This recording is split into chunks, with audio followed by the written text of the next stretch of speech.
بسم الله الرحمن الرحيم الحمد لله والصلاة والسلام على نبينا محمد وعلى آله وصحبه وسلم أما بعد أحبتي في الله السلام عليكم ورحمة الله وبركاته. أسأل الله كريم رب العرش العظيم أن يتولنا في الدنيا والآخرة.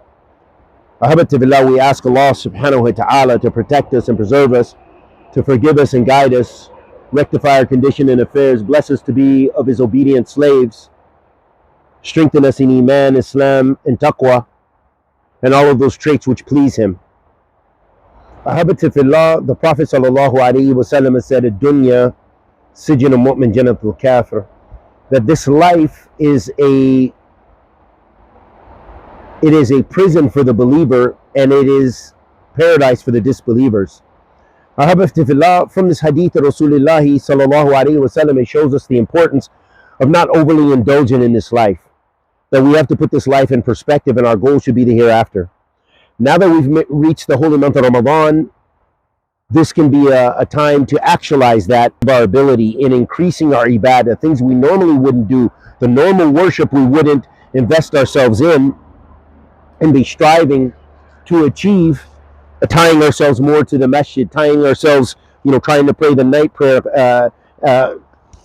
tarawih, and even qiyam al-layl, and doing the acts of ibadah that normally maybe we're missing in our lives. Because those things are the investment in the hereafter. They are your investment in the hereafter. Instead of investing all of your time, all of your energy, all of your wealth in simply achieving the pleasures of this life. And if we do that, meaning if we do the path of just investing in this life, we'll be of the khasireen. We'll be of the losers in the next life. وَعِيَاذٍ بِاللَّهِ وَإِيَّاكُمْ مِنْ ذَلِكَ. Ahabati fillah, no doubt,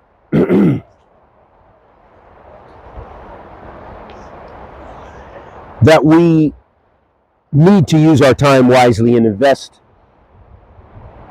wisely. And that means investing in the hereafter, because that reward will remain with us.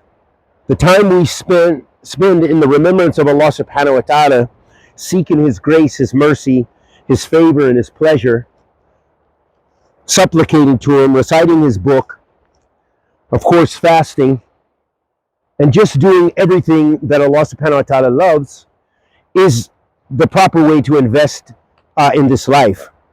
Shaykh al-Islam ibn Taymiyyah, he mentions the concept of worship, which is so important and it's so all inclusive, that the worship of the concept of ibadah to Ahl Sunnah, in which he said, Al-ibadatu kullu ma yuhibbuhu Allah wa yardah min a'mal al-zahir wa batin. He said, ibadah, ism jami', it's a comprehensive term for everything that Allah loves and is pleased with, from deeds which are internal and external. Ism jami' likullu ma yuhibbuhu Allah wa yardah min a'mal al-zahir wa batin. What are those deeds? What are the acts of worship that Allah subhanahu wa ta'ala obviously is pleased with, which is everything that's considered worship, that's to Him, that exalts it, that's tawheed.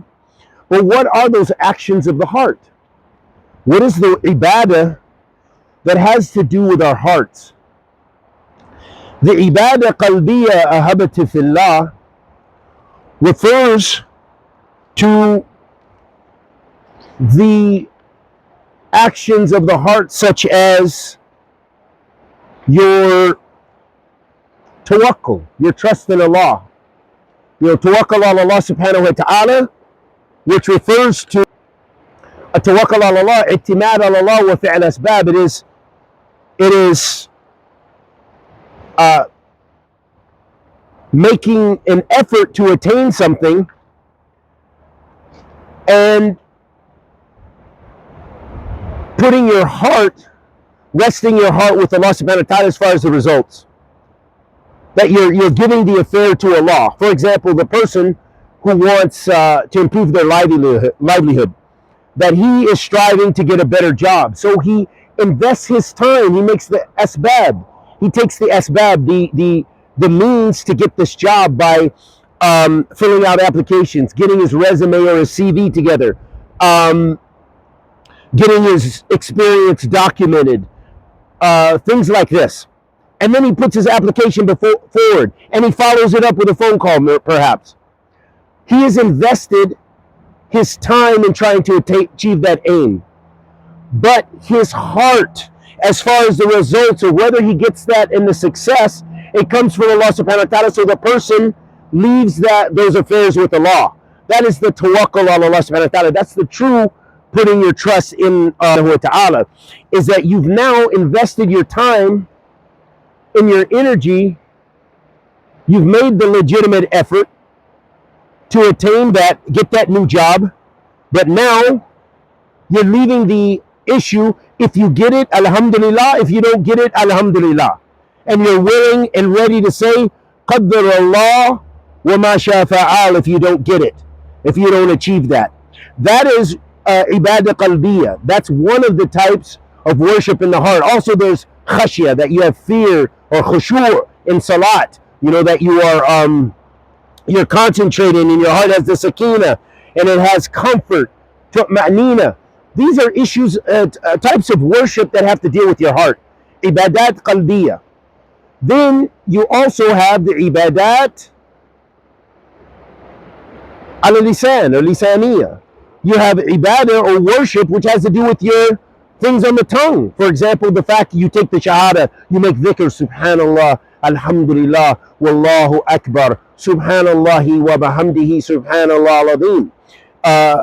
Allahumma inni as'aluka huda wa tuqa wal afaf wal ghina. You know, making these supplications on the tongue, making this remembrance of Allah subhanahu wa ta'ala on the tongue, begging Allah subhanahu wa ta'ala on the tongue. This is ibadah. This is worship on the tongue. You know, from your tongue, from statements. And then, of course, you have the ibadah on the limbs, things such as your salat. You know, that's an outward action. The salat involves actually all those things, because there's the inward ibadah of the heart, you know, in concentration in the prayer. There's also the outward physical action of prostration and bowing, standing in qiyam. And then there is also, as I said, those inward acts of the humility and the concentration. And then there's dhikr on the tongue. You're reciting Surah Al-Fatiha. You are, you know, reading the Surah Al-Fatiha on your tongue, and a surah from the Quran, and, you know, saying the adhkar, the various remembrances of Allah subhanahu wa ta'ala when you are in the various, in prostration, you know, raising up from ruku', things like this. All of this, the salat, in fact, kind of entails all of those acts of ibadah.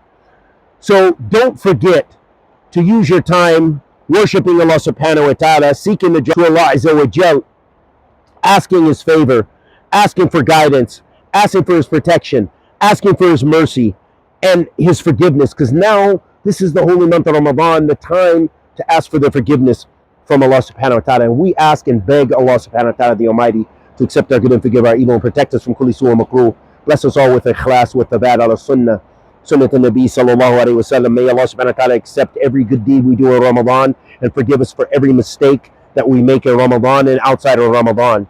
Wa sallallahu wa sallam ala nabiyyina Muhammad wa ala alihi wa sahbihi wa sallam.